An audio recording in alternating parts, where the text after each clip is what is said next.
Hey guys, and welcome back to my Week 2 theory update when it comes to Agents of S.H.I.E.L.D. Season 6. Now, we've gotten to watching Fitz on the second episode of the season, like getting more information, and we can start telling a few things, like what Fitz is going to be doing this season, how his story might play out this season, and how Jemma's story as well might play out this season. We've still as well got the topic of Sarge, a very hot topic this season. We're going to be talking about that one all season long. Like every single week, we're going to be trying to theorize on who Sarge is, at the very least until we get a reveal. Now, I don't expect we're going to be getting any reveals when it comes to Sarge, all the way up until later in the season. But let me though start with Fitz, what the second episode of the season has given us when it comes to Fitz, the kind of information that we've gotten as of now.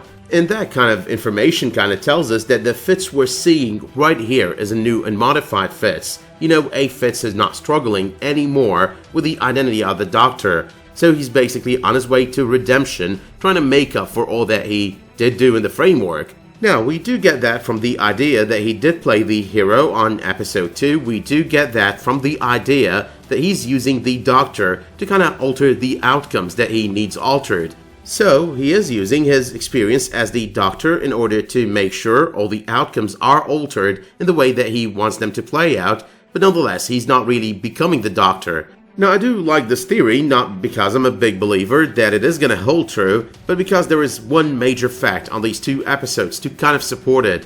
We've got Simmons use Daisy as an enforcer on the premiere of the season, to torture that guy in order to find information about Fitz, which means that our good old, kind and nice Simmons is going down a dark road.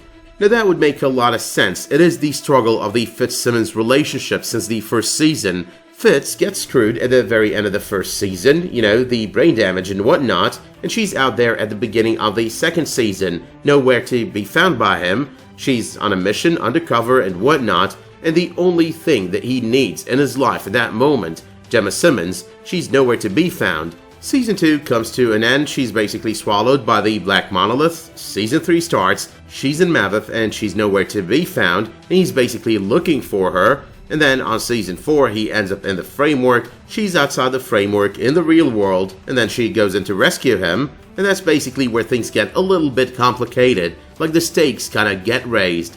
So he's a different person in the framework, that person is evil, and he comes out with a little bit of a residue of that person. But before we get to that, Season 4 ends with the majority of the team taken away, including Jemma Simmons, and the only person left behind is Fitz. So once again, another separation, and this time with a lot of issues unresolved. The issue of the Fitz from the framework, the Doctor.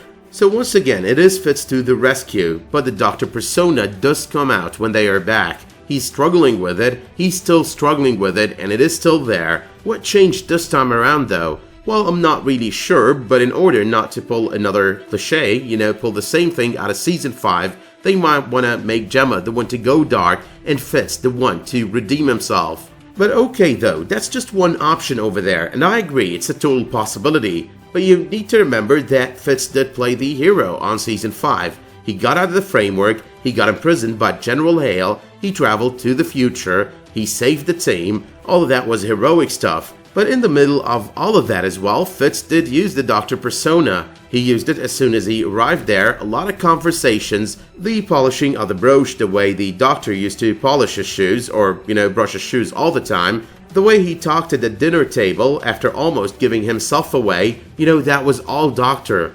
So it's not like this is the first time we're seeing Fitz over here, fresh out of the framework, using the Doctor persona in order to basically mess with outcomes, create the kind of outcome that he's looking forward to.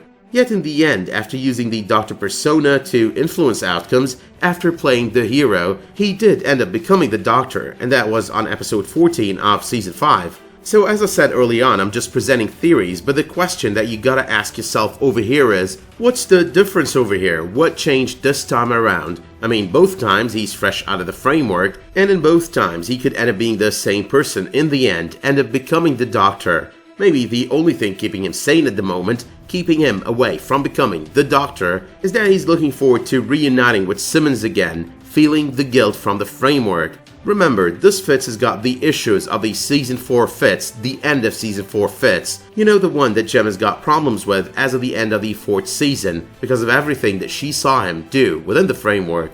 Now, before I move on though, I would go back to supporting Kevin Seeley's theory, only for the reason that we know who the major villain of this season is, and the major villain seems to be Jemma's bangs. But seriously though, the possibility of them pursuing a different style of writing for the character of Fitz on this season, you know, in comparison to Season 5, and the fact that Jemma is going darker, that's good reason to believe in that theory. Now, I've already mentioned this one on my trailer breakdown for episode 3, but considering we're already discussing theories and predictions, I'm gonna mention it again and be brief about it before I move on to Sarge.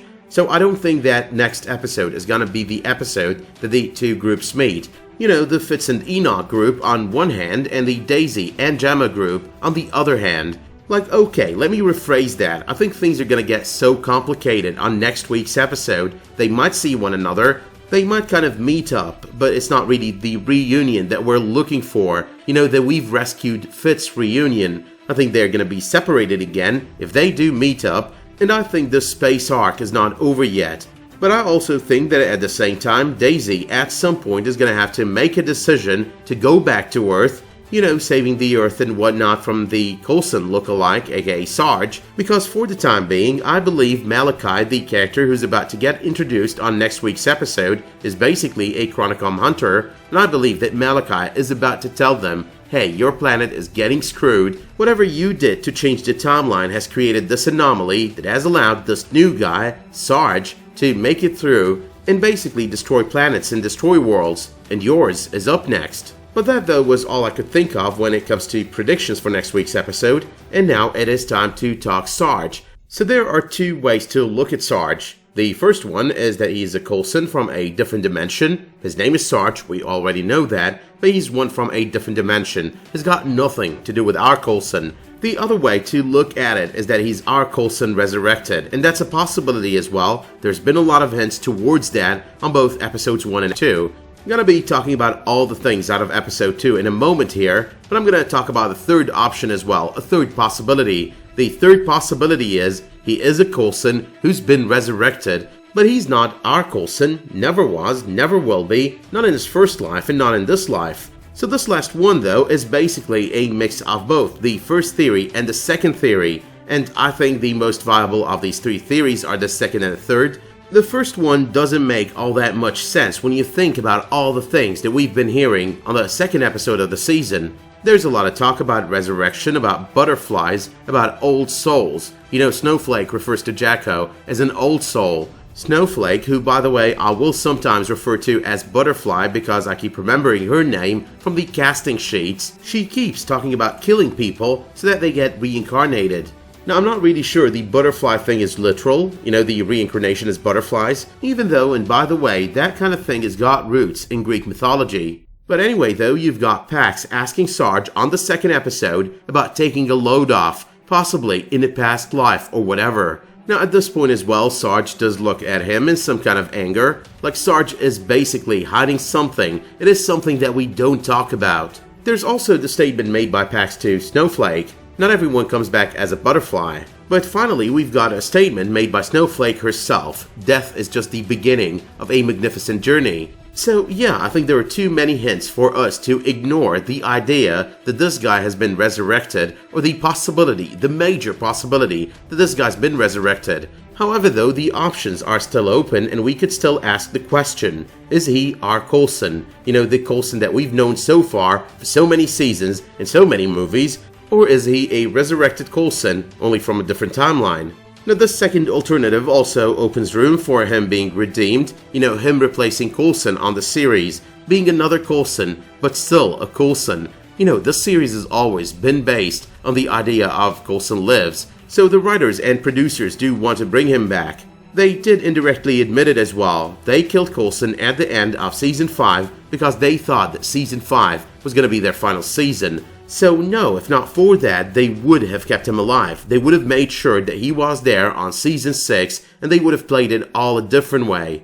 But that brings us to three final quick points. Timelines and time travel. How do they work on this series, and how do they work on Avengers Endgame? Now, I'm not going to discuss this right now, but I promise I'll be posting a video sometime this week because a lot of people have asked for it. So yeah, I'm going to go there, I'm going to explain it, I'm going to discuss it from my point of view, that is, but nonetheless, I'm going to be discussing it. So that brings us to the second quick topic I want to talk about over here, and it's all about Butterfly. And I've already talked about the possibility that she is the equivalent of a mutant Butterfly out of the comics. However, though, she wouldn't be a mutant on the series, and that's because we all know the probability over here is that mutants are going to be introduced on the movies first rather than on a TV series. However, though, our Butterfly or Snowflake over here does fit the bill for another Butterfly out of the comics, and that Butterfly does use the term Snowflake on the pages of the comics.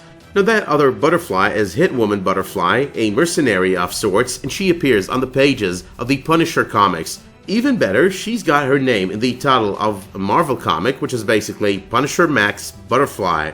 So yeah, with all the talk about resurrection, there is the possibility that she's the mutant Butterfly. With all the talk about being a mercenary, you know, loving all the killing, she could be that other Butterfly. Or she could be a mashup of the two in the comics. You know, the mercenary, that is Hitwoman Butterfly, and the resurrecting mutant, that is Mutant Butterfly.